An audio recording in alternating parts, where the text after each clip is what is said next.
Sorry daddy, నా పిల్లలను నాతోనే తీసుకెళ్తున్నా. భర్త వివాహేతర సంబంధం అంటగట్టాడని మనస్తాపం. 2 ఏళ్ల కూతురు 10 నెలల కుమారుడిని చంపి తల్లి ఆత్మహత్య. కొడుక్కి DNA పరీక్ష చేసుకోవాలంటూ భర్తకు సవాల్. భువనగిరి జిల్లాలో ఘటన అంటూ చూస్తున్నామండి. సో ఇది ఎంత దారుణము. సారీ డాడీ, నా పిల్లలను నాతోనే తీసుకెళ్తున్నా అంటూ ఆమె ఒక సూసైడ్ నోట్ రాసిందట. నా భర్త నన్ను చాలా హింసిస్తుండు, వివాహేతర సంబంధం అంటే ఇల్లీగల్ ఎఫ్ఐఆర్ అడ్డగడుతున్నాడట. సో చాలా నన్ను హింసిస్తుండు. ఆయన హింసించుడు కాదు, వాళ్ళ తల్లిదండ్రులు ఎవరు అత్తమామలు ఆడపిల్లలు అందరూ కూడా హింసిస్తున్నారు డాడీ, నేను బతకలేను అని చెప్పి పాపం అవసరమైతే అంటే ఇక్కడ విషయం ఎట్లా హింసించాడు అంటే అసలు ఆ పిల్లలు నాకు పుట్టలేదు అని చెప్పి వాడు హింసించాడట, వాడు దుర్మార్గుడు. సో ఆమె సూసైడ్ నోట్లో ఏం రాసిందంటే అవసరమైతే ఆ DNA టెస్ట్ కూడా చేసుకోండి డాడీ, నేను ఏ తప్పు చేయలేదు, DNA టెస్ట్ కూడా చేయించుకో అని చెప్పి ఆమె ఆవేదన రాసుకుంటూ నిజంగా కంటతడి గుడి తరకపోతూ ఉంది. వార్త చూస్తే అసలు ఏం జరిగింది ఒకసారి వార్త చూద్దామండి. అసలు ఈ భువనగిరిలో, యాదాద్రి భువనగిరిలో చాలా దారుణమైన విషయం ఇది. కన్న బిడ్డలను చంపి తల్లి ఆత్మహత్య. భర్త వివాహేతర సంబంధం అంటగట్టాడని మనస్తాపం చెందినట పాపం మహిళ. తల్లి ఐశ్వర్య, పిల్లలు ఝాన్సీ, పండు ఎంత ముద్దుగా ఉందో చిన్న పిల్లలు.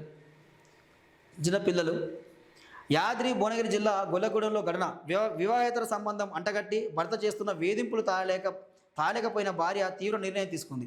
నా పిల్లలను నాతోనే తీసుకెళ్లిపోతున్నా, క్షమించు డాడీ అంటూ తన తండ్రిని ఓ లేఖ రాసిపెట్టి 2 ఏళ్ల వయసున్న తన కూతురిని 10 నెలల కొడుకుని చంపుకున్న ఆ తల్లి ఆ తర్వాత తాను ఆత్మహత్య చేసుకుంది. భువనగిరి జిల్లా బీబీనగర్ మండలం గొల్లగూడెం గ్రామంలో మంగళవారం వెలుగు చూసిన ఈ ఘటనలో ఏర్పుల ఐశ్వర్య 25 సంవత్సరాలు, ఆమె కుమార్తె ఝాన్సీ 2 సంవత్సరాలు, కొడుకు పండు 10 నెలల పసికందు మరణించారు. పోలీసులు బాధిత కుటుంబ సభ్యుల కథనం ప్రకారం ఒలిగొండ మండలం వేములకొండకు ఏర్పుల ఐశ్వర్య 25కు ఏర్పుల ఐశ్వర్యకు బీబీనగర్ మండలం గొల్లగూడెం చెందిన రైల్వే ఉద్యోగి మేకల మహేష్కు 2020లో వివాహం అయింది. ఆ తర్వాత 3 ఏళ్లకు వీళ్ళకు పాప జన్మించింది. ఆ తర్వాత దంపతులు ఇద్దరు ఒకరిపై ఒకరు అనుమానం వ్యక్తం చేస్తూ వివాహేతర సంబంధం ఆరోపణలు చేసుకోగా ఇద్దరి మధ్య గొడవలు జరిగాయి. ఈ నేపథ్యంలో ఐశ్వర్య ఏడాది క్రితం పుట్టింటికి వెళ్ళిపోయింది. పుట్టింటికి వచ్చేటప్పటికి గర్భిణి అయిన ఐశ్వర్య కుమారుడికి జన్మనిచ్చింది. ఆ శిశువు పండు ఆ వయసు ప్రస్తుతం 10 నెలలు కాగా కొడుకును చూసేందుకు మహేష్ రావడం లేదు. పైగా ఐశ్వర్యకు రోజు మెసేజ్లు పెడుతూ వేధించేవాడు. ఈ క్రమంలో మహేష్ తనని తిరిగి కాపురానికి రమ్మంటున్నాడని ఐశ్వర్య తల్లిదండ్రులకు చెప్పింది.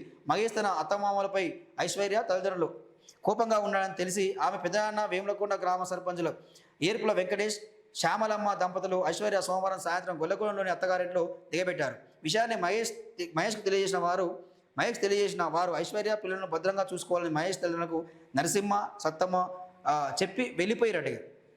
సో ఇక్కడ విషయం ఏంటంటే ఇక వివాహేతర సంబంధం నాకు తెలిసి వీడు దొంగ, వీడు లంగా ఉన్నాడు, వీడు ఫాల్తుగాడు, నాకు తెలిసి వీడు వివాహేతర సంబంధం పెట్టుకున్నట్టుంది.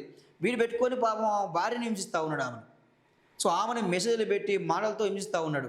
సో నాకు ఆ పిల్లలు పుట్టలేదు, ఓనికి పుట్టిన చెప్పు అని చెప్పి హింసిస్తే పాపం తట్టుకోలేక తాళలేక పాపం ఆమె చనిపోయింది కాక ఆ పిల్లల్ని కూడా.